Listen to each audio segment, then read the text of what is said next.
we stop this? Is there a way? To find answers, we have invited Mayank B Nagori. He's the founder of Gud Gum, and it's the first bubblegum with no plastic, no sugar, and no added preservatives. Let's find out how this gum is different and the nuances behind making it on this episode of the NotFoods podcast.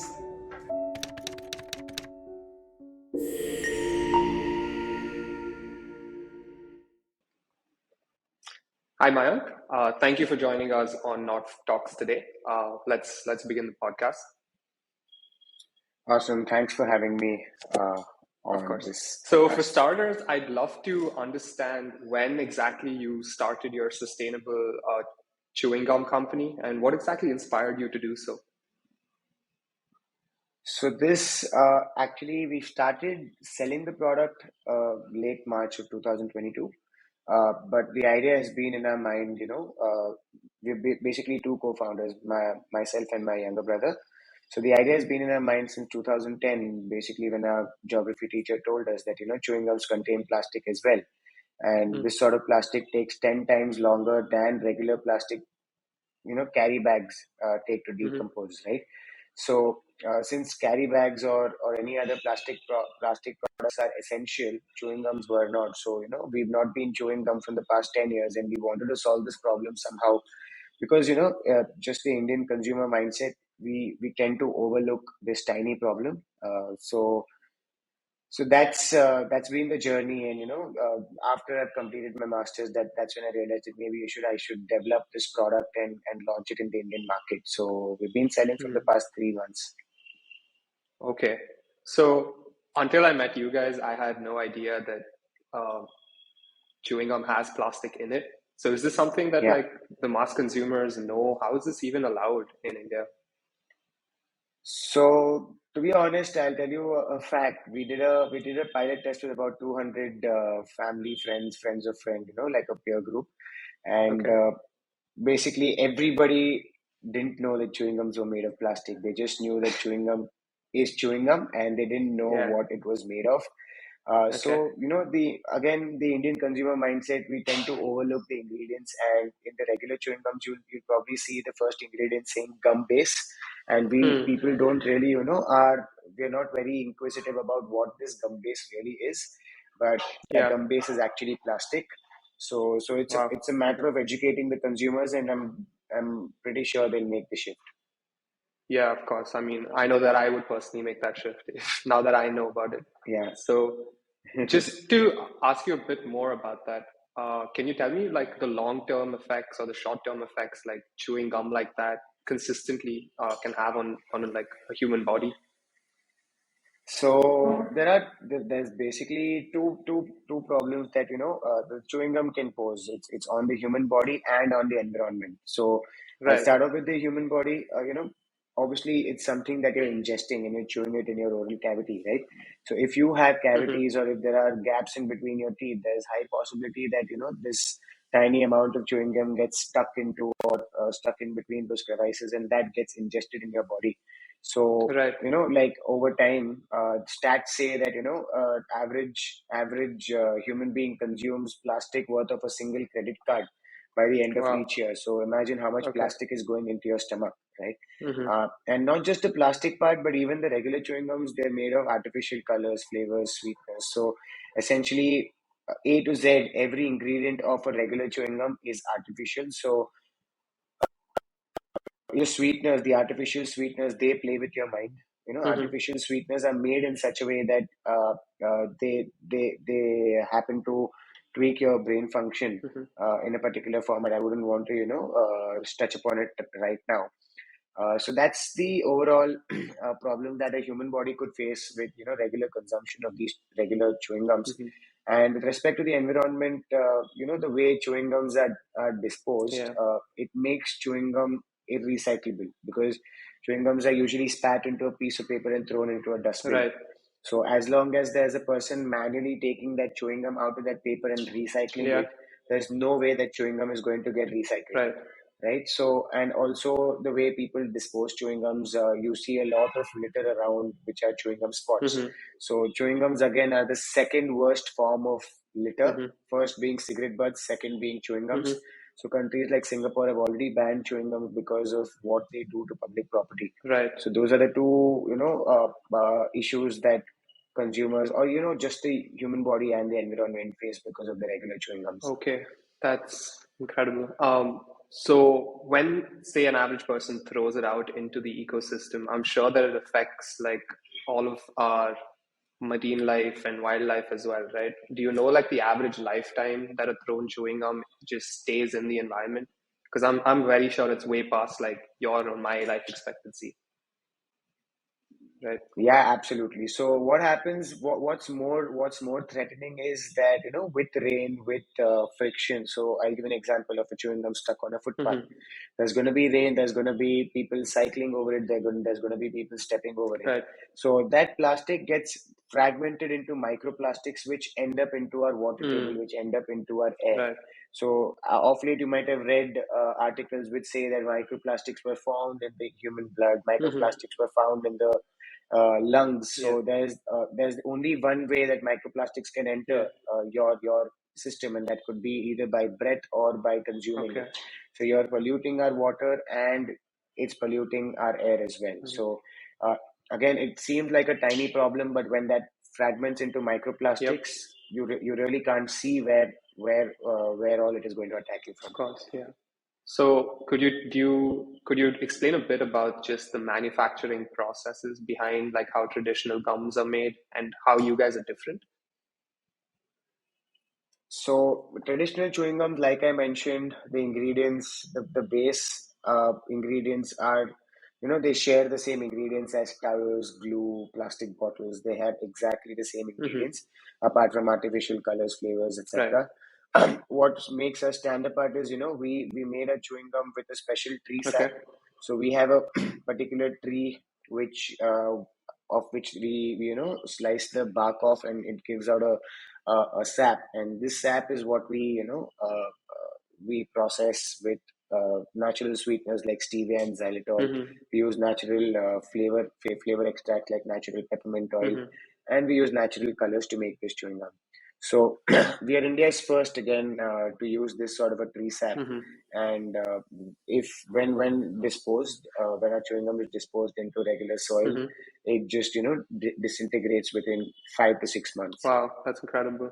And as I understand it, a lot of your processes are just reliant on hand labor, right? Is there any special reason behind this? So the way this basic tree sap is processed is by tribal people only. It's not a very huge industry as yet, and people have not really been able to industrialize or commercialize this. So only the local artisanal tribal people know how to make that base. Right. And since we are also a small company, we've not really as yet invested in machinery. So we've got people making this chewing gum at small scale, so that we can cater to the daily orders that come in. So, but right now we're looking at expanding that as well and increase our production facility. I imagine this would rank up your costs to produce this gum by quite a bit, right? How do you guys manage to stay competitive in like the Indian market? So the regular chewing gums like the Orbits and the Happydents are priced at about 50 rupees for about 13-14 chewing gums, while we are priced at about 90 for 15 chewing gums. And there are imported chewing gums like the Tridents and Cobalt, which come at about 130 rupees for 10 chewing gums. So we are on the sweet spot, which is in the middle. So right now, obviously, since a couple of our ingredients are imported, and since majority of our labor is, handmade, we're not able to reduce the cost as much. But how we are staying relevant is that we have a unique offering, and we have a particular segment of consumers which want to make a shift towards a plastic free living. So that's how we're staying relevant right now. But going forward, once we improve our supply chain and increase our production quantities, I'm sure the cost will go down, and that's when the larger segment of the society what I'm will hoping for also try for Gud you Gum. guys. So besides that, can you talk about some of the big challenges that you face just in India as a market to release something like this?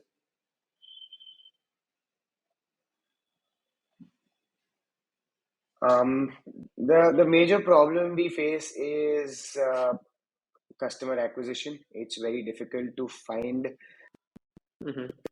the ideal customer for your product. So even if you're on an Hmm. Amazon, even if you're in a retail store, uh, there are a lot of competitors for that particular place, right? So it's difficult for you to Right. stay on that spot and be visible to the regular customer. And the increasing costs of listing products on supermarkets is a major harness. We are not able to at this point, we're not able to list our product in supermarkets which would be relevant, which has the Hmm. right customer base, because they have hefty listing charges. So listing charge is Yeah. basically a particular sum of money that these retail Right. stores take from Yep. you, apart from the margins to put your product on their shelves. And those can Hmm. go up to 50, north of 50,000, 1 lakh rupee an SKU. So it's very difficult for tiny Yeah. startups like ours to be able to fulfill those requirements. Um, so that's one major hiccup. And again, India is a huge market, but uh, advertisements are not very Hmm. targeted these days. Instagram and Facebook have a lot of flaws, and the advertisement don't Mm. set to reach out the actual consumer that Right. you So want to show your product to. So that's another problem that we faced. I imagine you have a tough time converting people who are price sensitive also, right, to consume your products over, say, Orbit. Yes, absolutely. So, if we were present more on offline stores, we could do a lot of sampling. And when we do sampling, when people try the product, I'm pretty sure they're going to make the shift, because, Mm. the Indian mentality is such that if you tell something natural, then people think maybe the taste is, compromised upon. But once you tried Good Gum, you'll know that, Yeah. it chews either as well as the regular chewing gums, or even better than the regular chewing gums. So it's just a Right. matter of getting that sampling done. And if we can Hmm. get this sampling done, I'm pretty sure cost would not be a issue, because about 40% of our existing consumers are repeat purchases. So Okay. definitely, like, taste and texture is on point, and people are coming back to buy the product. Right. And I imagine that all of your awareness campaigns and other such initiatives that you run will also help convert a few people to come and consume your goods, right? Yes, Yeah. absolutely. So Yeah. like we have multiple touch points. It's a tasty product. It's a sustainable product. So there are Hmm. different fraternities of consumers that we want to convert into. Yeah, of course. So this is basically the next question I have for you is just a little generic. It's what do you think is in store for the future of Good Gum? Where else do you think you could make an impact? And how can we as consumers help you? So with GudGum, what we're looking to do is build a community of sustainability oriented consumers, where also create a collective of sorts of products like ours. And if we can convert each other's consumers into our consumers. So an example Hmm. would be, if a company is selling metal straws, Hmm. his consumer is very likely to buy my product. So if we can Right. create a collective or a community of such companies, and Hmm. help consumers explore or identify such products, it would be very Yep. symbiotic. And with respect to Good Gum, we are looking to do a lot of functional chewing gums. We are looking to get into candies. We are also Mm. looking to do a flavor booster, which would solve a big problem that chewing gum chewers have. So if Yeah. the chewing gums tend to lose out their flavor within 5 to 10 minutes, but Right. Yep. what we are wanting to do is create a flavor booster which can be chewed along with that gum, and Hmm. eventually the flavor of the chewing gum gets replenished. So we're looking That's at a good idea. such innovative products. Yeah, Yeah. yeah. So basically, in the clean label space is what we're looking to do. Okay, cool. So now, as part of this community, say I join in and I want to do my Yeah, part to just make the world a little better, make it a bit sustainable. yeah, Do you have any starter yeah. tips for anybody who's just getting into this? Anything that we could start to just understand the process? So the first thing would be, be inquisitive about what products you're consuming. Mm-hmm. Just read your ingredient list. Try to Yep. understand what is written on it, and not just blindly pick up any products. And with Mm-hmm. respect to sustainability, like the starting steps to take a journey towards sustainability would be to carry your own shopping bag, to move to a plastic, move from a plastic straw to a metal straw. So these Mm-hmm. things can be carried along with you. Stop Mm-hmm. single-use water bottles. Carry your own water bottle and Mm-hmm. refill water wherever you've got potable water sources. So Mm-hmm. these could be like starter tips, and that's where I started my journey as well. So Okay. now I carry my own straw, I carry my own shopping bag, I carry my own coffee mug wherever I go. So Mm-hmm. I don't really have to invest into any sort of waste generation per se. Right. And definitely chewing gum is one of those as well. Like it's Yeah. a tiny problem, and you can definitely move to good gum as a start. Yeah, that's great. Okay, thank you so much for sharing your insights. Now, in general, when we Awesome. host these kind of podcasts, we like to show the audience a different side to you. So I have three rapid fire questions. I'm just going to shoot them. Now you All can right. tell me what pops in your head first. Okay. So my first Sure. question for you is: before Good Gum, what was your favorite flavor of bubble gum? My favorite flavor was watermelon, and the brand was Boomer. So Yeah, there was a green chewing gum with a jelly in between. yeah, I So remember that one. was my favorite. Yeah, that was one of my favorites too. Except I think I like the Center Yeah. Shock one better. Oh Yeah, yeah, yeah, yeah. So you should have our yeah. good gum lemon. It's quite sour and it tastes like City Shock as well. Okay. So my second question for you is, since we were talking about the environment a lot, if you could have any Yeah. pet in the world, what would you choose that to be? Like A any animal koala as a bear. pet. A koala pet. A Oof. koala bear. Yeah, How yeah. come?